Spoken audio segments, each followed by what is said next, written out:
ഈശോ മിശിഹായ്ക്ക് സ്തുതിയായിരിക്കട്ടെ. സഹോദരങ്ങളെ, ഈശോ നമുക്ക് വേണ്ടി ഒരുക്കിയിരിക്കുന്ന വിരുന്നിലേക്ക് നമ്മുടെ ഹൃദയങ്ങളെ നമുക്ക് തുറന്നു വയ്ക്കാം. വിരുന്നിനു വേണ്ടി ക്ഷണിക്കപ്പെട്ടിരുന്ന ഒരു ജനസമൂഹത്തെക്കുറിച്ച് ഈശോ തന്നെ പറയുന്ന ഒരു ഉപമയുണ്ടല്ലോ. അവർ വിരുന്നിനു വേണ്ടി ക്ഷണിക്കപ്പെട്ടിരുന്നു, പക്ഷേ വിരുന്ന് തയ്യാറായപ്പോൾ പലരും ഒഴികഴിവുകൾ പറഞ്ഞ് രക്ഷപ്പെട്ടു. പക്ഷേ അപ്പോൾ ഉടമസ്ഥൻ വിരുന്നിന് ക്ഷണിച്ചവർ എല്ലായിടങ്ങളിലും പോയി പാവപ്പെട്ടവരെയും വഴിയരികിലുള്ളവരെയും എല്ലാം വിളിച്ചുകൂട്ടി വിരുന്ന് ആഘോഷമാക്കി. നമ്മൾ ഓരോരുത്തരും കർത്താവിൻ്റെ കരുണയാൽ വിളിക്കപ്പെട്ടവരാണ് ഈ വിരുന്നിലേക്ക്. വിളിക്കപ്പെട്ടവർ വളരെ തിരഞ്ഞെടുക്കപ്പെട്ടവരോ ചുരുക്കമെന്നാണല്ലോ ഈശോ പറഞ്ഞിരിക്കുന്നത്. ഈശോയുടെ വചനം കേൾക്കുവാൻ നമുക്ക് ലഭിച്ചിരിക്കുന്ന ഈ തിരഞ്ഞെടുപ്പിനെയും വിളിയെയും ഓർ നന്ദി പറഞ്ഞുകൊണ്ട് നമുക്ക് അല്പസമയം പ്രാർത്ഥിക്കാം. സർവശക്തനായ ദൈവമേ, അങ്ങയുടെ പ്രിയപുത്രൻ വഴി അങ്ങ് അരുളി ചെയ്ത എല്ലാ വചനങ്ങളും, അങ്ങയുടെ പരിശുദ്ധാത്മാവ് ഞങ്ങൾക്ക് നൽകിയ സകല വചനങ്ങൾ ഞങ്ങളുടെ ആത്മാവിൻ്റെ പോഷണമാണല്ലോ. ഈ മഹാവിരുന്നിലേക്ക് അങ്ങയുടെ വലിയ സ്നേഹം ഞങ്ങളെ ചേർത്ത് നിർത്തുന്നതിനോട് നന്ദി പറയുന്നു. ഞങ്ങളുടെ അയോഗ്യതകൾ പരിഗണിക്കാതെ അങ്ങയുടെ സ്നേഹത്താൽ ഞങ്ങളെ നിറയ്ക്കണമേ എന്ന് പ്രാർത്ഥിക്കണം. വചനം കൊണ്ട് ഞങ്ങളെ സമൃദ്ധമാക്കണമേ. ഈ ശുശ്രൂഷയിലേക്ക് ഞങ്ങളെ ആത്മാക്കളെയും ഹൃദയത്തെയും ഞങ്ങൾ സമർപ്പിക്കുമ്പോൾ ഈ ശുശ്രൂഷ ഞങ്ങൾക്ക് ജീവിതത്തിൻ്റെ അനുഗ്രഹത്തിൻ്റെ നിമിഷങ്ങളായി മാറട്ടെ എന്ന് പ്രാർത്ഥിക്കുന്നു. അമ്മേ മാതാവേ, വിശുദ്ധരെ മാലാഖമാരെ ഞങ്ങൾക്ക് വേണ്ടി പ്രാർത്ഥിക്കണമേ. പിതാവിൻ്റെയും പുത്രൻ്റെയും പരിശുദ്ധാത്മാവിൻ്റെയും നാമത്തിൽ ആമേൻ. സഹോദരങ്ങളെ, ഹെബ്രായക്കാർക്ക് എഴുതിയ ലേഖനത്തിൽ ദൈവത്തിൻ്റെ തിരുവചനം ഇങ്ങനെയാണ് പറയുന്നത്. 13-ാമത്തെ അധ്യായത്തിൻ്റെ 15-ാമത്തെ തിരുവചനം. വചനം ഇങ്ങനെ പറയുന്നു: അവനിലൂടെ നമുക്ക് എല്ലായ്പ്പോഴും ദൈവത്തിന് സ്തുതിയുടെ ബലി, അവൻ്റെ നാമത്തെ ഏറ്റുപറയുന്ന അധരങ്ങളുടെ ഫലങ്ങൾ അർപ്പിക്കാം. അവനിലൂടെ, അവൻ ക്രിസ്തുവിലൂടെ, യേശു ക്രിസ്തുവിലൂടെ നമുക്ക് പിതാവായ ദൈവത്തിന് സ്തുതിയുടെ ബലി അർപ്പിക്കാം. നോക്കിക്കേ, ഒരു ബലിയർപ്പണമാണ് സ്തുതിപ്പ് അഥവാ കൃതജ്ഞത, നന്ദി. സങ്കീർത്തനം 50-ൽ 14-ാമത്തെ തിരുവചനം എങ്ങനെയാണ് പറയുന്നത്? കൃതജ്ഞതയായിരിക്കട്ടെ നീ ദൈവത്തിന് അർപ്പിക്കുന്ന ബലി. കൃതജ്ഞതയായിരിക്കട്ടെ നീ ദൈവത്തിന് അർപ്പിക്കുന്ന ബലി. അപ്പോൾ ദൈവത്തിന് ബലിയർപ്പിക്കുമ്പോൾ അത് നിന്റെ ഹൃദയത്തിൻ്റെ നന്ദിയുടെ ഒരു പ്രകടനമായിരിക്കണം. സിറോ മലബാർ കുർബാനയിൽ ഉടനീളം നമ്മൾ കേൾക്കുന്ന ഒരു പ്രാർത്ഥനയാണ്: സ്തുതിയും ആരാധനയും പുകഴ്ചയും ഉണ്ടായിരിക്കട്ടെ, നന്ദി സമർപ്പിക്കുന്നു എന്നുള്ള പ്രാർത്ഥനകൾ. അവർണ്ണനീയമായ ദാനത്തിന് അങ്ങേക്ക് സ്തുതി. ലത്തീൻ ക്രമത്തിൽ നമ്മൾ പ്രാർത്ഥിക്കുന്ന ഒരു പ്രാർത്ഥനയുണ്ട് വിശുദ്ധ കുർബാനയിൽ. ആമുഖഗീതിയിൽ, സാധാരണ ദിവസങ്ങളിലെ ആമുഖഗീതിയിൽ, 4-ാമത്തെ ആമുഖഗീതിയിൽ, കർത്താവെ, അങ്ങേക്ക് കൃതജ്ഞത അർപ്പിക്കുക എന്നത് അങ്ങയുടെ മഹത്വത്തിന് തെല്ലും കൂടുതലുണ്ടാക്കുന്നില്ല, എന്നാൽ അത് അങ്ങയുടെ ഒരു ദാനം തന്നെയാണ്. ഞങ്ങൾക്ക് നന്ദി അർപ്പിക്കാൻ പറ്റുന്നൊരു ദാനം തന്നെയാണ്. ഇത് ഞങ്ങളുടെ തന്നെ ആത്മരക്ഷയ്ക്ക് ഉപകരിക്കുമല്ലോ. അതുപോലെ തന്നെ മറ്റ് വിശുദ്ധ കുർബാന രീതികളിലെല്ലാം ഈ കൃതജ്ഞതാർപ്പണം എപ്പോഴും നമ്മൾ കാണുന്നുണ്ട്. കാരണം വിശുദ്ധ ബലി തന്നെ ഒരു നന്ദി അർപ്പണമാണ്. യുക്കരിസ്റ്റ് അഥവാ എക്കോരിസ്ത്യ എന്ന വാക്കിൻ്റെ അർത്ഥം തന്നെ താങ്ക്സ് ഗിവിങ് എന്നാണെന്ന് നിങ്ങൾക്കറിയാമല്ലോ. അതുകൊണ്ട് ബലിയായി കൃതജ്ഞത അർപ്പിക്കുന്നവൻ ദൈവത്തെ മഹത്വപ്പെടുത്തുന്നു എന്നാണ് 50-ാം സങ്കീർത്തനത്തിൻ്റെ 23-ാമത്തെ തിരുവചനത്തിൽ പറയുന്നത്. ബലിയായി കൃതജ്ഞത അർപ്പിക്കുന്നവൻ എന്നെ ബഹുമാനിക്കുന്നു, ദൈവത്തെ ബഹുമാനിക്കുന്നു. അപ്പോൾ ദൈവതിരുസന്നിധിയിൽ കൃതജ്ഞത, നന്ദി, സ്തുതിപ്പ് ഇതെല്ലാം ഒരു ബലിയർപ്പണമാണ്. അത് ദൈവനാമത്തെ മഹത്വപ്പെടുത്തുന്ന ഒരു കാര്യമാണ്. ദൈവം ഒത്തിരിയേറെ ആഗ്രഹിക്കുന്ന ഒരു കാര്യമാണ് എന്ന് നമ്മൾ തിരിച്ചറിയണം. അതുകൊണ്ട് തന്നെ നമ്മുടെ ജീവിതത്തിൽ നമ്മൾ ദൈവത്തോട് നന്ദിയുള്ളവരായിരിക്കണം. നിരന്തരം ദൈവത്തെ മഹത്വപ്പെടുത്തുന്നവർ, അവിടുത്തെ അനുഗ്രഹങ്ങൾക്ക് ചെറുതോ വലുതോ എന്ന് നോക്കാതെ ഏത് തന്നെയാണെങ്കിലും അത് ദൈവത്തിൽ നിന്ന് വന്നതായതുകൊണ്ട് അത് നമുക്ക് ആ സമയത്ത് ഏറ്റവും വലിയ അനുഗ്രഹമാണെന്ന് തിരിച്ചറിഞ്ഞ് കർത്താവിനോട് നന്ദി പറയുന്ന ഒരു സ്വഭാവം നമുക്കുണ്ടാകണമെന്ന് ദൈവത്തിൻ്റെ ആത്മാവ് നമ്മളെ പഠിപ്പിക്കുകയാണ്. സഹോദരങ്ങളെ, ഈ കൃതജ്ഞതയുമായി ബന്ധപ്പെട്ട്, ദൈവത്തോട് നന്ദി പറയുന്നതുമായി ബന്ധപ്പെട്ട് എന്നെ ഇത്രമാത്രം ആഴത്തിൽ ചിന്തിപ്പിച്ച, എന്നെ ഈ കാര്യം പഠിപ്പിച്ച ഒരു അനുഭവമുണ്ട്. ഞാൻ ഒരിക്കൽ ഒരു സഹോദരൻ്റെ ഭവനത്തിൽ അദ്ദേഹം പുതിയൊരു വീട് പണിതു, ഒന്ന് ചെല്ലാമോ വെച്ചാൽ അതിനുശേഷം അവിടെ ഒരു ശുശ്രൂഷ നടന്നപ്പോൾ ആ വീട്ടിലൊന്ന് ചെല്ലാമോ എന്ന് ചോദിച്ചതുകൊണ്ട് ഞാൻ ആ വീട്ടിൽ ചെന്നതാണ്. ഒരു അറിയപ്പെടുന്ന പട്ടണത്തിലെ അറിയപ്പെടുന്ന ഒരു ധനാഢ്യനായ ഒരു മനുഷ്യനാണ്. സ്ഥലവും വ്യക്തിയെയും ഞാൻ പറയുന്നില്ല, പക്ഷേ വളരെ ധനാഢ്യനായ വലിയ വിസ്താരമായ ഒരു ഭവനം പണിത ഒരു മനുഷ്യൻ്റെ ഭവനത്തിൽ ഞാൻ ചെന്നിരിക്കുമ്പോൾ അദ്ദേഹം ഒരു അനുഭവം എന്നോട് പറഞ്ഞതാണ്. അദ്ദേഹം ഒത്തിരി പ്രാർത്ഥിക്കുന്ന മനുഷ്യനാണ്. അദ്ദേഹത്തിൻ്റെ ജീവിതത്തിൻ്റെ ഓരോ ദിവസത്തിൻ്റെയും പകലിൻ്റെ ഒട്ടുമിക്കവാറും സമയം ആ നഗരത്തിലെ നിത്യാരാധന ചാപ്പലിലാണ്. അദ്ദേഹത്തിൻ്റെ ബിസിനസ് മുഴുവൻ മറ്റു പലരുമാണ് നടത്തുന്നത്. എന്ന് പറഞ്ഞാൽ അതിനുള്ള ഓഫീസേഴ്സ്, മറ്റു ജോലിക്കാരുണ്ട്. അദ്ദേഹം കൂടുതൽ സമയം ദിവികാരുണ്യത്തിന് മുൻപിൽ ജപമാല ചൊല്ലിയും സ്തുതിച്ചും പ്രാർത്ഥിച്ചും ജീവിക്കുകയാണ്. അദ്ദേഹം എന്നോട് പറയുകയാണ്, 1000 ജപമാല ചൊല്ലിയാണ് ഞാൻ ഈ വീട് പണിതത്. അദ്ദേഹത്തിന് ഇട്ടുമൂടാൻ തക്ക പണമുണ്ട്. ആ ഒരു വീട് പണിയാൻ അദ്ദേഹത്തിന് ഒരു ഏതാനും മാസങ്ങൾ കൊണ്ട് അതിനകത്ത് വേറൊരു കോംപ്ലിക്കേഷനും ഇല്ലാതെ പണിയാൻ പറ്റും. അത്രമാത്രം അദ്ദേഹത്തിന് ആസ്തിയുണ്ട്. പക്ഷെ അദ്ദേഹം പറയുകയാണ്, 1000 ജപമാല ചൊല്ലിയാണ് ഞാൻ ഈ ഭവനം പണിതത്.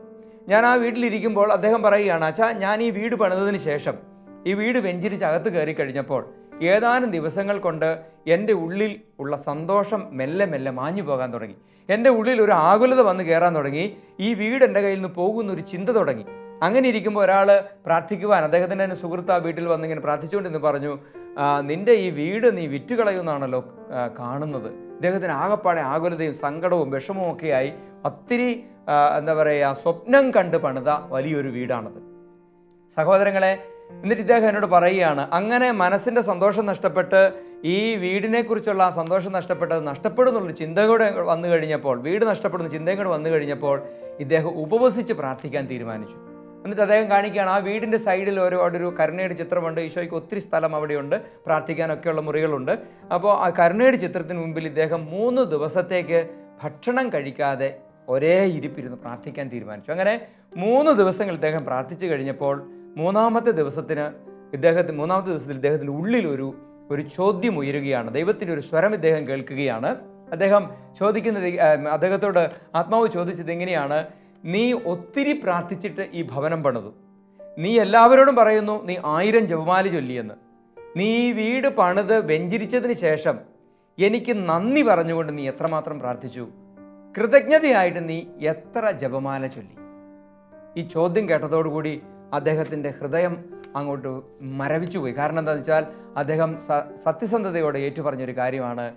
പിന്നീട് ആ വീട് പണിതിന് ശേഷം അദ്ദേഹം നന്ദി പറഞ്ഞുകൊണ്ട് ഒരു ജപമാല പോലും ചൊല്ലിയിട്ടില്ല. ധാരാളം ജപമാല ചൊല്ലിയിട്ടുണ്ട് അദ്ദേഹം, പക്ഷേ നന്ദി പറഞ്ഞുകൊണ്ട് ഒരു ജപമാല പോലും ചൊല്ലിയിട്ടില്ല. ദൈവത്തിന് നന്ദി പറഞ്ഞുകൊണ്ട് ഒന്നും ചെയ്തിട്ടില്ല. പ്രിയ സഹോദരങ്ങളെ, അന്ന് ആ മനുഷ്യന് തീരുമാനമെടുത്ത് കർത്താവെ ഒരു മാപ്പ് പറഞ്ഞു, കർത്താവെ ഇനിയുള്ള ജീവിതം ഞാൻ നന്ദിയുടെ ജീവിതമായിരിക്കും. എന്നിട്ട് അദ്ദേഹം പറയുകയാണ്, ഞാൻ പിന്നീട് അവിടെ നിന്ന് എഴുന്നേറ്റ് പോയി നിത്യാരാധന ചാപ്പലിൽ, വീണ്ടും അദ്ദേഹം പോകുന്ന ആ നിത്യാരാധന ചാപ്പലിൽ പോയിരുന്ന് 3000 ജപമാല നന്ദി പറഞ്ഞു മാത്രം, ഒരു ദിവസം കൊണ്ടല്ല കേട്ടോ, പിന്നീടുള്ള അനേക ദിവസങ്ങൾ കൊണ്ട് 3000 ജപമാല നന്ദി പറഞ്ഞു മാത്രം, അതായത് എത്ര അപേക്ഷിച്ചുവോ അതിൻ്റെ 3 ഇരട്ടി കൃതജ്ഞതയായി സമർപ്പിച്ചു. ഇപ്പോൾ അദ്ദേഹം ആ വീട്ടിൽ സന്തോഷത്തോടെ ജീവിക്കുന്നു എന്ന് പറഞ്ഞ് ഒരു ജീവിതാനുഭവം എന്നോട് പറയുകയാണ്. ഞാൻ വിചാരിച്ചു, ഇത്രമാത്രം പ്രാർത്ഥിക്കുന്ന മനുഷ്യൻ ദൈവത്തിന് എല്ലാം അറിയത്തില്ലേ, കർത്താവല്ലേ ഇത് കൊടുത്തത്, പിന്നെ എന്തുകൊണ്ടാണ് ഈ മനുഷ്യനോട് കൃതജ്ഞത ഒരു ഡിമാൻഡായിട്ട് കർത്താവ് വെച്ചത്? സഹോദരങ്ങളെ, അതാണ് ഞാൻ നേരത്തെ പറഞ്ഞ വിശുദ്ധ കുർബാനയിലെ പ്രാർത്ഥന. ഇത് ഞങ്ങളുടെ തന്നെ ആത്മരക്ഷയ്ക്ക് ഉപകരിക്കുമല്ലോ. പ്രിയ സഹോദരങ്ങളെ, അതുകൊണ്ട് തന്നെ നന്ദി പറയുക എന്നത് നമ്മുടെ ഒരു ശീലമാവണം. പലപ്പോഴും നമ്മുടെ ഒരു ശീലം പ്രാർത്ഥിക്കുക, അപേക്ഷിക്കുക എന്നുള്ളതാണ്. ചോദിക്കുക. കിട്ടിയില്ലെങ്കിൽ സങ്കടം പറയുക. ഒരു രോഗം വന്നാൽ പെട്ടെന്ന് നമ്മൾ പ്രാർത്ഥിക്കാൻ വേണ്ടി പോകും. എല്ലാ ധ്യാനകേന്ദ്രങ്ങളിലും പ്രാർത്ഥിക്കുന്ന സകലരെയും വിളിച്ച് നമ്മൾ പ്രാർത്ഥന ചോദിക്കും. നമ്മൾ വ്യക്തിപരമായി പ്രാർത്ഥിക്കും. കാണുന്നവരോട് എല്ലാവരോടും പ്രാർത്ഥിക്കണം കേട്ടോ എന്ന് പറയും. വിശുദ്ധ കുർബാനയ്ക്ക് പോയി നമ്മൾ പ്രാർത്ഥിക്കാൻ തുടങ്ങും ഒരു രോഗം വന്നാൽ. എന്നാൽ ഈ രോഗം വരുന്നതിന് മുൻപ് നല്ല ആരോഗ്യമുള്ളതിനെക്കുറിച്ച് എത്രമാത്രം നമ്മൾ ദൈവത്തിന് നന്ദി പറഞ്ഞിട്ടുണ്ട്? ഇത് നമ്മൾ വിചിന്തനം ചെയ്യേണ്ട, ഗൗരവബുദ്ധിയാ ചിന്തിക്കേണ്ട ഒരു വിഷയമാണ്. അതുകൊണ്ട് പ്രിയ സഹോദരങ്ങളെ, നമ്മുടെ ജീവിതത്തിൽ ദൈവത്തോട് നന്ദി പറയുക എന്നത് നമ്മുടെ ഒരു സ്വഭാവമായി മാറണം. നമ്മുടെ ആധ്യാത്മികത എന്നത് തന്നെ കൃതജ്ഞതയിൽ അടിയുറച്ചതാവണമെന്നാണ് ദൈവത്തിൻ്റെ തിരുവചനം നമ്മളെ പഠിപ്പിക്കുന്നത്. നിയമാവർത്തന പുസ്തകത്തിൽ ഒരു വചനം ഇങ്ങനെയാണ് പറയുന്നത്. 8-ാമത്തെ അധ്യായം അതിൻ്റെ 10 മുതലുള്ള തിരുവചനങ്ങൾ ഇങ്ങനെ പറയുന്നു: നിങ്ങൾ ഭക്ഷിച്ച് തൃപ്തരാകുമ്പോൾ നിങ്ങൾക്ക് നൽകിയിരിക്കുന്ന നല്ല ദേശത്തെ പ്രതി ദൈവമായ കർത്താവിനെ സ്തുതിക്കണം. നിങ്ങൾ ഭക്ഷിച്ച് തൃപ്തരാകുമ്പോൾ നിങ്ങൾക്ക് നൽകിയിരിക്കുന്ന നല്ല ദേശത്തെ പ്രതി ദൈവമായ കർത്താവിനെ സ്തുതിക്കണം. അതിൻ്റെ അർത്ഥം എന്താ? അതായത് ഇസ്രായേൽ ജനം ഈജിപ്തിൽ അടിമകളായിരുന്നു. അവർ മരുഭൂമിയിലൂടെ 40 വർഷം യാത്ര ചെയ്തു. ഈ സമയത്തെല്ലാം ദൈവത്തിന് പ്രത്യേക സംരക്ഷണം ഉണ്ടായിരുന്നു. മരുഭൂമിയിൽ മന്നയും കാടപ്പക്ഷിയും അവർക്ക് നൽകപ്പെട്ടു. അതിനുശേഷം തേനും പാലും ഒഴുകുന്ന കാനാൻ ദേശത്തേക്ക് അവർ പ്രവേശിക്കാൻ പോവുകയാണ്. അങ്ങനെ കാനാൻ ദേശത്ത് അവർ തേനും പാലും അനുഭവിക്കുമ്പോൾ അവർ ദൈവത്തെ മറന്നു പോകരുത്, മറിച്ച് അവർക്ക് കിട്ടിയിരിക്കുന്ന എല്ലാ അനുഗ്രഹങ്ങളെയും പ്രതി നിങ്ങൾ ദൈവത്തെ സ്തുതിക്കണമെന്ന് ദൈവത്തിൻ്റെ ആത്മാവ് പ്രവാചകനിലൂടെ അവരോട് പറയുകയാണ്. അവിടെ പറയുന്നത് ഇങ്ങനെയാണ്. 11 തുടർന്നുള്ള വചനങ്ങൾ 11 മുതലുള്ള തിരുവചനങ്ങൾ പറയുകയാണ്: ഞാൻ ഇന്ന് നൽകുന്ന കൽപ്പനകളും നിയമങ്ങളും ചട്ടങ്ങളും ലംഘിച്ച് നിങ്ങളുടെ ദൈവമായ കർത്താവിനെ വിസ്മരിക്കാതിരിക്കാൻ ശ്രദ്ധിച്ചുകൊള്ളുവിൻ. നിങ്ങൾ ഭക്ഷിച്ച് തൃപ്തരാകുകയും നല്ല വീടുകൾ പണിത് അവയിൽ താമസിക്കുകയും നിങ്ങളുടെ ആടുമാടുകൾ പെരുകുകയും വെള്ളിയും സ്വർണവും വർദ്ധിക്കുകയും മറ്റ് സകലതിലും സമൃദ്ധി ഉണ്ടാവുകയും ചെയ്യുമ്പോൾ നിങ്ങൾ അഹങ്കരിക്കുകയും അടിമത്തത്തിൻ്റെ ഭവനമായി ഈജിപ്തിൽ നിന്ന് നിങ്ങളെ കൊണ്ടുവന്ന നിങ്ങളുടെ ദൈവമായ കർത്താവിനെ വിസ്മരിക്കുകയും ചെയ്യാതിരിക്കുവാൻ ശ്രദ്ധിക്കുവിൻ. IELTS പാസ്സാകാൻ വേണ്ടി നമ്മൾ ഏത് വിക്രയം കാണിച്ച് പ്രാർത്ഥിക്കും. എങ്ങനെ വേണേലും എത്ര സഹനം വേണേലും നമ്മൾ എടുക്കും. പാസ്സായി UK എത്തിയാലോ ഞായറാഴ്ച പള്ളിയിൽ പോകാൻ സമയമില്ല, ഡ്യൂട്ടിയായി, തിരക്കായി, ദശാംശം കൊടുക്കാൻ പറ്റിയല്ല, പിന്നെ പള്ളിക്കാരിൽ നിന്ന് വികാരിച്ച വല്ലതും ചോദിച്ചു കഴിഞ്ഞാൽ അത് കൊടുക്കത്തില്ല, പള്ളിയുടെ കണക്കുകൾ തീർത്തു കൊടുക്കാൻ പറ്റില്ല. എല്ലാവരെയും കുറിച്ച് ഒരു കുറ്റപ്പെടുത്തലല്ല കേട്ടോ. പക്ഷേ ഇങ്ങനെയൊരു മനോഭാവവും സ്വഭാവവും ശൈലിയും നമുക്കുണ്ടോ എന്ന് നമ്മൾ ചിന്തിക്കണം. ഇതെല്ലാം ചെയ്യുന്നത് ദൈവത്തിനുള്ള കൃതജ്ഞതയായിട്ടായിരിക്കണം. എല്ലാത്തിനും ഉപരി അനുദിവസം അനുനിമിഷം ഹൃദയത്തിൽ ദൈവത്തോട് നന്ദി പറയുന്നൊരു സ്വഭാവമുണ്ടാണ്. കർത്താവെ, അങ്ങയുടെ കരുണയാലാണ് അങ്ങ് എന്നെ ഇവിടെ എത്തിച്ചത്, അങ്ങയുടെ കരുണ മാത്രമാണ് എന്നെ നിലനിർത്തുന്നത് എന്നുള്ള തിരിച്ചറിവ് നമുക്കുണ്ടാവണം. ജീവിതത്തിൻ്റെ ഓരോ ചെറിയ കാര്യത്തിൽ പോലും നമ്മൾ ഇതുപോലെ ദൈവത്തിൻ്റെ അനുഗ്രഹങ്ങൾ കണ്ടെത്താൻ പറ്റണം. കഴിഞ്ഞ ദിവസം വളരെ സിമ്പിളായിട്ടുള്ളൊരു കാര്യം, ഏറ്റവും സിമ്പിളായിട്ട് നിങ്ങൾക്ക് തോന്നും, പക്ഷേ എന്നെ സ്പർശിച്ച ഒരു കാര്യം ഞാൻ നിങ്ങളോട് പറയാം. ഞാൻ ഡ്രൈവ് ചെയ്ത് ഒരു ടോക്കിന് വേണ്ടി ഒരു ക്ലാസ് എടുക്കാൻ വേണ്ടി പോവുകയാണ്. ഒരു റെയിൽവേ ക്രോസ് മുന്നിലുണ്ട്. അതുകൊണ്ട് ആ റെയിൽവേ ക്രോസിൽ ഞാൻ പെടാതിരിക്കാൻ, അപ്രോച്ച് നിന്ന് വന്ന റെയിൽവേ ക്രോസിൽ പെടും, അങ്ങനെ സംഭവിക്കാതിരിക്കാൻ ഞാൻ വേറൊരു വഴിയെടുത്ത് റെയിൽവേ ക്രോസിനെ ഒഴിവാക്കി ഞാൻ ഈ ഗേറ്റിൻ്റെ ഒരു തൊട്ടടുത്ത്, റെയിൽവേ ക്രോസിന് അടുത്താണ് ഗേറ്റ്, ഈ ഗേറ്റിന് ഒരു 200 മീറ്റർ ഇപ്പോൾ എത്തുമ്പോഴത്തേക്കും അവിടുത്തെ റെയിൽവേ ക്രോസ് അടച്ചിട്ട് വാഹനങ്ങളുടെ നീണ്ട ക്യൂ എനിക്ക് അങ്ങോട്ട് പോകാൻ പറ്റാത്തതുപോലെ ക്ലോസ് ചെയ്ത് കിടക്കുകയാണ്. അപ്പോൾ ഞാൻ അതിൻ്റെ ഇടയ്ക്ക് ഇടതുവശത്ത് ഒരു ഇത്തിരി സ്ഥലമുണ്ട്, അതിനകത്തൂടെ എൻ്റെ വാഹനം മെല്ലെ ഞാൻ കയറ്റി പോവാണ്. കാരണം എനിക്ക് റെയിൽവേ ക്രോസ് കടക്കണ്ട, അതിലേക്ക് മുന്നോട്ട് ചെയ്ത് കഴിഞ്ഞാൽ ലെഫ്റ്റ് സൈഡിൽ അവിടെ ഒരു ഗേറ്റ് ഉണ്ട്. ആ ഗേറ്റ് കൂടെ എനിക്ക് ഉള്ളിലോട്ട് പോയാൽ മതി. ഞാൻ എത്തേണ്ട സമയം ആകുകയും ചെയ്തു. അതുകൊണ്ട് എനിക്ക് 9 മണിക്ക് ടോക്ക്, 8:55 കഴിഞ്ഞു, ഞാൻ 56 ആയി ഞാൻ അവിടെ എത്തുമ്പോൾ. അപ്പോൾ ഞാൻ ഇതിൻ്റെ ഇടയ്ക്കൂടെ മെല്ലെ ഇങ്ങനെ കയറി പോവുകയാണ്. അവിടെ മുന്നിലെത്തി കഴിയുമ്പോൾ ഒരു വാഹനം എനിക്ക് ബ്ലോക്കായിട്ട് നിൽക്കുകയാണ്. അതിൻ്റെ മിറർ മാത്രമാണ് എനിക്ക് തടസ്സം. അതിൻ്റെ മിറർ ഇങ്ങനെ നിൽക്കുന്നതുകൊണ്ട് എനിക്ക് അതിനകത്ത് കയറിപ്പോകാൻ പറ്റില്ല. ഞാൻ അവിടെ ഇങ്ങനെ നിന്നു. എന്ത് ചെയ്യാൻ പറ്റും? എല്ലാവരും ചില്ല് കയറ്റിയിട്ടോ AC ഓണാക്കി വാഹനത്തിലിരിക്കുമ്പോൾ ഓൺ അടിച്ചിട്ട് പോലും കാര്യമില്ല. പെട്ടെന്ന് ആ വാഹനത്തിൻ്റെ ഡ്രൈവർ അദ്ദേഹത്തിൻ്റെ മിററിലൂടെ എൻ്റെ വാഹനത്തെ കണ്ടിട്ട്, ഞാൻ അതിലേക്ക് കയറുന്ന ലെഫ്റ്റ് ഇൻഡിക്കേറ്റർ ഇട്ടുണ്ട്, ഇതൊക്കെ അദ്ദേഹം നോട്ട് ചെയ്ത് കാണുമായിരിക്കും. അദ്ദേഹത്തിൻ്റെ മിറർ ഉള്ളിൽ നിന്ന് മെല്ലെ അത് മടക്കി എനിക്ക് പോകാനുള്ള ഗ്യാപ്പ് ഉണ്ടാക്കി തരികയാണ്. ഞാൻ അതിനകത്തൂടെ മെല്ലെ കയറി. ആ സമയം കൊണ്ട് എനിക്ക് വേറൊരു ബ്ലോക്ക് കൊണ്ട് കഴിഞ്ഞ് എനിക്ക് കൃത്യസമയത്ത് ടോക്കിനെത്താൻ പറ്റി. ഞാൻ വിചാരിക്കുകയായിരുന്നു, കർത്താവ് എത്രയോ സ്നേഹമുള്ളവനാണ്, എത്രയോ കരുതലുള്ളവനാണ്. ആ മനുഷ്യൻ ആ സമയത്ത് ഈ ലെഫ്റ്റിലൂടെ ഒരു വണ്ടി വരുന്നത് ആവശ്യമില്ല, കാരണം ഇതെല്ലാ വണ്ടികളും ബ്ലോക്കായിട്ട് കിടക്കുകയാണ്, വേറൊരു വണ്ടി അതിനകത്ത് കയറി വരില്ല. പക്ഷേ ആ മനുഷ്യനെ ആ മിററിലേക്ക് നോക്കാൻ പ്രേരിപ്പിച്ചത് ആരാ? അങ്ങനെ ചിന്തിച്ചാൽ പ്രിയ സഹോദരങ്ങളെ, കർത്താവിൻ്റെ കരുതലും സ്നേഹവും നമുക്ക് അനുനിമിഷം നമ്മുടെ ജീവിതത്തിൽ കണ്ടെത്താൻ പറ്റും. ഇങ്ങനെ ഈശോ കൂടെ നടന്ന് കരുതുന്ന ഒരു സ്നേഹം നമുക്ക് അനുഭവിക്കാൻ പറ്റിയാൽ അതിനെക്കുറിച്ച് നമുക്ക് നന്ദി പറയാതെ ജീവിക്കാൻ പറ്റുമോ? അങ്ങനെ ഓരോ നിമിഷവും കർത്താവിൻ്റെ ഒരു ദാനമാണെന്നും കർത്താവിൻ്റെ പ്രത്യേക സ്നേഹം നമ്മളെ പൊതിയുന്നുണ്ടെന്നുള്ള തിരിച്ചറിവിലൂടെ വേണം നമ്മൾ ജീവിക്കാൻ എന്നാണ് ദൈവത്തിൻ്റെ തിരുവചനം നമ്മളെ പഠിപ്പിക്കുന്നത്. നിയമാവർത്തന പുസ്തകത്തിൽ 28-ാമത്തെ അധ്യായം അതിൻ്റെ 47-48 തിരുവചനങ്ങളിൽ നമ്മളെ സങ്കടപ്പെടുത്തുന്ന ദൈവത്തിൻ്റെ ഒരു സങ്കടമുണ്ട്. കർത്താവ് നമ്മളോട് പറയുന്ന ഒരു സങ്കടമുണ്ട്. അതിങ്ങനെയാണ്, അതായത് നമ്മൾ നേരത്തെ കണ്ട വചനത്തിന് ശേഷമാണിത് കേട്ടോ. അത് ഇവർ കാനാൻ ദേശത്ത് പോയി നല്ലോണം വീട് പണിത് നല്ല ഭക്ഷണവും പാലും തേനും അനുഭവിക്കാൻ തുടങ്ങി, അഭിവൃദ്ധി അനുഭവിക്കാൻ തുടങ്ങി. അങ്ങനെ അതിന് ശേഷം കർത്താവ് പറയുന്നൊരു സങ്കടമാണത്. എല്ലാറ്റിലും സമൃദ്ധി ഉണ്ടായപ്പോൾ തികഞ്ഞ ആഹ്ലാദത്തോടെ നീ ദൈവമായ കർത്താവിന് ശുശ്രൂഷ ചെയ്തില്ല. ഒരു സങ്കടം പറയുകയാണ്. എല്ലാത്തിനും സമൃദ്ധി ഉണ്ടായി നിനക്ക്. നീ യു കെ കാനഡ അല്ലെങ്കിൽ എവിടെയാണോ നീ ആഗ്രഹിച്ചത് അവിടെ എല്ലാം നീ പോയി. നിനക്ക് കിട്ടേണ്ട മാർക്ക് നിനക്ക് കിട്ടി. നീ ജയിക്കേണ്ടതെല്ലാം ജയിച്ചു. നീ കുഴിച്ചു വെച്ച ഓരോ വൃക്ഷവും നിനക്ക് ഫലം തരാൻ തുടങ്ങി. നിന്റെ ജോലിക്ക് പ്രൊമോഷൻ അടിക്കടി ഉണ്ടായി. നീ പ്രാർത്ഥിച്ചതും ചോദിച്ചതും എല്ലാം നിനക്ക് ലഭിച്ചു. എല്ലാത്തിലും സമൃദ്ധി ഉണ്ടായപ്പോൾ തികഞ്ഞ ആഹ്ലാദത്തോടെ നീ ദൈവമായ കർത്താവിന് ശുശ്രൂഷ ചെയ്തില്ല. ഒരു സങ്കടമാണ് ദൈവത്തിൻ്റെ, ഒരു പരാതിയാണ് കർത്താവിൻ്റെ. ഇത്രമാത്രം ഞാൻ നിന്നെ സഹായിച്ചിട്ട്, ഇത്രമാത്രം ഞാൻ നിന്നെ അനുഗ്രഹിച്ചിട്ട്, ഇത്രമാത്രം ആരോഗ്യം ഞാൻ നിനക്ക് തന്നിട്ട്, അതിൻ്റെയൊക്കെ സമൃദ്ധിയിൽ നീ എന്നെ സ്നേഹത്തോടെ സന്തോഷത്തോടെ നീ എനിക്ക് ശുശ്രൂഷ ചെയ്തില്ല. നീ എന്നെ എനിക്ക് നന്ദി പറയാൻ കൂട്ടാക്കിയില്ല. അതുകൊണ്ട് എന്താ സംഭവിക്കുന്നത്? അതിനാൽ നിനക്കെതിരെ കർത്താവ് അയക്കുന്ന ശത്രുക്കൾക്ക് നീ അടിമയാകും. എന്ന് പറഞ്ഞാൽ നീ അനേക വിഷമതകൾക്ക് അടിമപ്പെട്ടു പോകാനുള്ള സാധ്യത നിന്റെ നന്ദിയില്ലാത്ത ജീവിതത്തിനുണ്ട്. അതുകൊണ്ട് എപ്പോഴും ദൈവത്തോട് നന്ദി ഉള്ളവരായിരിക്കണം. അല്ലാതെ എനിക്ക് ആ രോഗം മാറി അപ്പോഴത്തേക്ക് അടുത്ത രോഗം വന്നു, ഈ രോഗത്തിൻ്റെ പിന്നെ അല്ലെങ്കിൽ ഏതെങ്കിലും ഒരു തടസ്സം മാറി അടുത്ത തടസ്സം ഉണ്ടായി, ഇങ്ങനെ തടസ്സങ്ങളുടെ നടുവിൽ കിടന്ന് കുറേ പരാതികളും പ്രാർത്ഥനകളുമായി ജീവിതം അവസാനിപ്പിക്കരുത്. മറിച്ച് നിന്റെ മുട്ടിന് വേദന വരുന്നതിന് മുൻപ് നിന്റെ മുട്ടിന് വേദന ഇല്ലായിരുന്നു, നിന്റെ നല്ല മുട്ടുണ്ടായിരുന്നു. നീ മുട്ടുകുത്തി ഒത്തിരി കർത്താവിനെ സ്തുതിച്ചതാണ്, പ്രാർത്ഥിച്ചതാണെന്നുള്ള തിരിച്ചറിവ്, നിന്റെ മുട്ടുകൊണ്ട് നീ ഒത്തിരി ഓടിയതാണ്, നടന്നതാണെന്നുള്ള തിരിച്ചറിവോടുകൂടി നീ കർത്താവിനെ സ്തുതിക്കണം എന്ന് ദൈവത്തിൻ്റെ തിരുവചനം നമ്മളെ ഓർമ്മിപ്പിക്കുകയാണ്. പ്രിയ സഹോദരങ്ങളെ, അതുകൊണ്ട് തന്നെ നമ്മുടെ ജീവിതത്തിൽ നമ്മൾ കൃതജ്ഞത ഒരു ബലിയായി അർപ്പിക്കുന്ന സ്വഭാവമുള്ളവരായിരിക്കണം. കൃതജ്ഞത ഒരു ബലിയായി അർപ്പിക്കുന്ന സ്വഭാവം. ഫിലിപ്പിയർക്ക് എഴുതിയ ലേഖനത്തിൽ ദൈവത്തിൻ്റെ തിരുവചനം ഇങ്ങനെയാണ് നമ്മളോട് പറയുന്നത്. ഫിലിപ്പി 4-ാം അധ്യായത്തിൻ്റെ 6-7 തിരുവചനങ്ങൾ. അവിടെ പൗലോസ്ലീഹ ഒരു കാര്യം പറയുകയാണ്. നമുക്ക് പ്രാർത്ഥിക്കാനുണ്ടെങ്കിൽ, നമുക്ക് അപേക്ഷകളുണ്ടെങ്കിൽ, നമുക്ക് നമ്മളുടെ വിഷമസന്ധികൾ നമ്മൾ ഈശോയോടല്ല പറയാൻ, നമുക്ക് വേറെ ആരോടും പറയാനില്ലല്ലോ.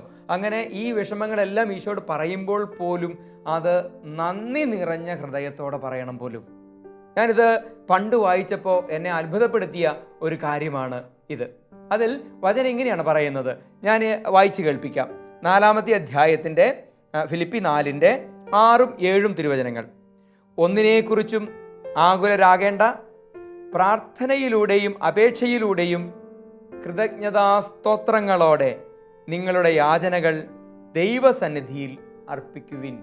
ഒന്നിനെക്കുറിച്ചും ആകുലരാകേണ്ട, പ്രാർത്ഥനയിലൂടെയും അപേക്ഷയിലൂടെയും കൃതജ്ഞതാസ്തോത്രങ്ങളോടെ നിങ്ങളുടെ യാചനകൾ ദൈവസന്നിധിയിൽ സമർപ്പിക്കുവിൻ. അപ്പോൾ നോക്കിക്കേ, പ്രാർത്ഥന, യാചന, അപേക്ഷ എല്ലാം നമുക്ക് ദൈവദർശനം സമർപ്പിക്കാം, ഒരു തെറ്റുമില്ല. പക്ഷെ എങ്ങനെയായിരിക്കണം?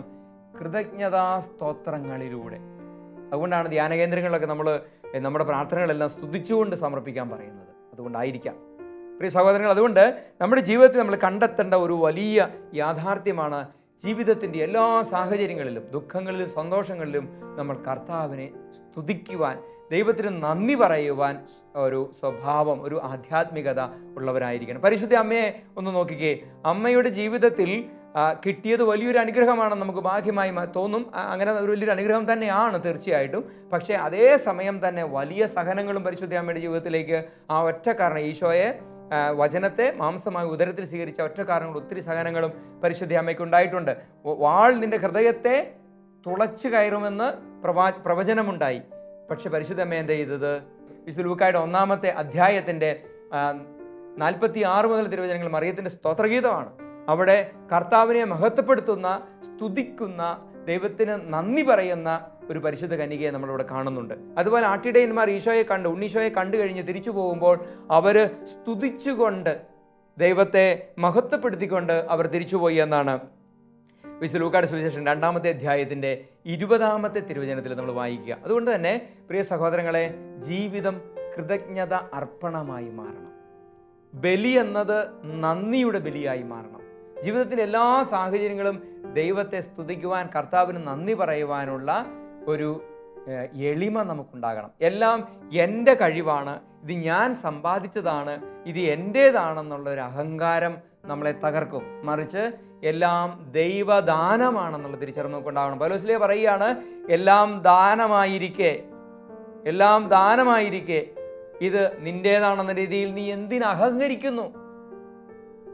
കൊരിന്ത്യർക്ക് എഴുതിയ ലേഖനത്തിൽ പൗലോസ് പറയുന്ന കാര്യം, എല്ലാം ദാനമായിരിക്കെ സ്വന്തമെന്ന രീതിയിൽ നീ എന്തിന് അഹങ്കരിക്കുന്നു?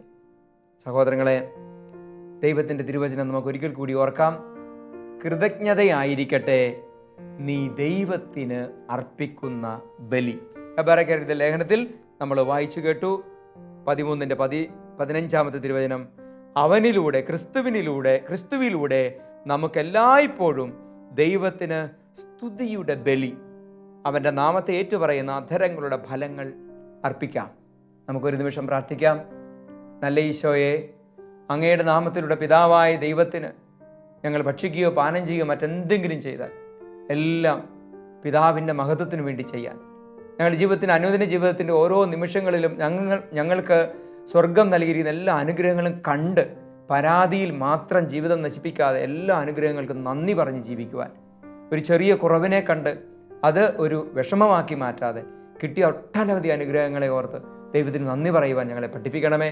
പരിശുദ്ധ അമ്മേ മാതാവേ, സകല വിശുദ്ധരെ മാലാഖമാരെ ഞങ്ങൾക്ക് വേണ്ടി പ്രാർത്ഥിക്കുകയും ഞങ്ങളുടെ അധരങ്ങളിൽ നിങ്ങളുടെ സ്തുതിപ്പ് എപ്പോഴും നിക്ഷേപിക്കുകയും ചെയ്യണമേ. പിതാവിൻ്റെയും പുത്രൻ്റെയും പരിശുദ്ധാത്മാവിൻ്റെയും നാമത്തിൽ ആമേൻ. Ave Maria.